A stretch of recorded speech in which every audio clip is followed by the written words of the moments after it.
The chains in the graveyard rattled at midnight, and a cold breath whispering Arthur's name pierced through Edmonton's fog. Edmonton, London was a misty, gloomy corner that bore the weight of history. The moss-covered garden of All Saints' Church, in defiance of the laughter from the primary school next door, preserved the silence of the dead who had lain there for centuries. Arthur was only 6 and overly sensitive. His nightmares were always the same: a heavy Gothic church tower and blackened bells that emitted a deafening hum even though they never rang. The tower was calling him, but the call was neither a sound nor a whisper. It was the pure vibration of an uncontrollable rage. His parents were worried. He awoke with a start every night at precisely midnight. They saw the fear in Arthur's eyes. Worst of all, recently the tower's hum had been accompanied by another thin, trembling voice. Too much noise, too many sounds. Make them stop. That night, Arthur could endure no more. As the hum echoed in his bones, the tower grew impatient. He quietly left the house and walked towards the graveyard, as if pulled by an invisible thread.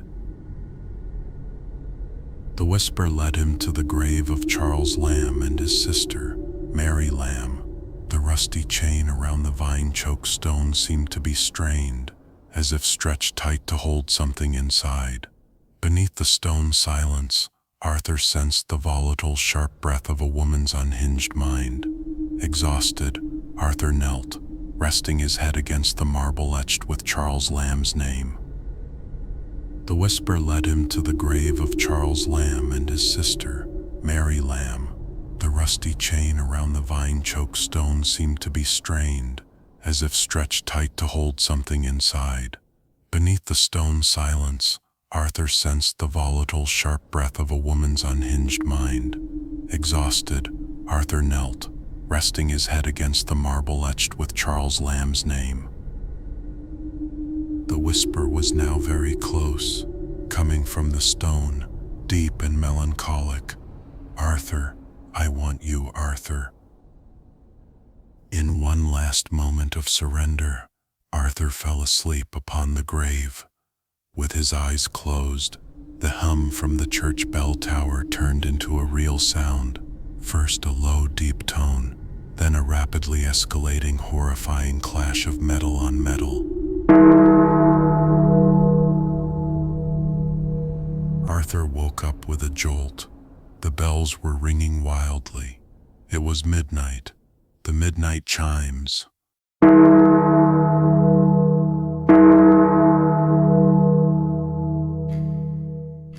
It wasn't just the sound. The gravestones were dancing. The earth was trembling. The hum of his nightmare had returned, but now it was emanating from the grave. The clang of the bells ringing in Arthur's ears was the noise of Mary's screams and her crisis at that moment. As he scrambled back from the grave, terrified, he saw the chain straining. The bells continued to rip through Arthur's mind, and then he noticed a crack appearing in the stone beneath Charles Lamb's name. The crack widened, and from inside came a cold, earthy breath. That breath was like a woman's insane laughter.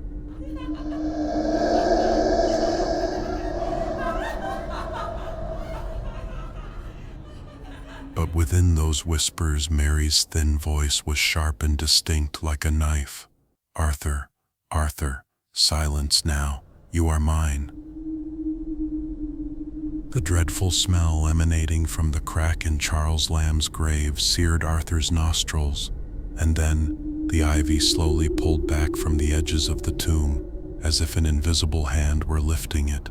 Arthur looked down into the dark, muddy cavity within the grave, and there he saw only a pair of glowing, ancient and melancholic eyes. A voice, deep and velvety, yet filled with an icy dread, spoke. "Welcome, little victim. Sleep time is over. The church bells struck one last deafening blow.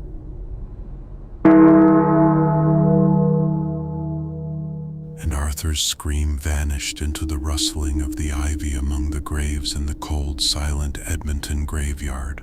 In the morning, only a child's small, muddy shoe would remain by Charles Lamb's grave, and the tower would wait quietly for its next nightmare.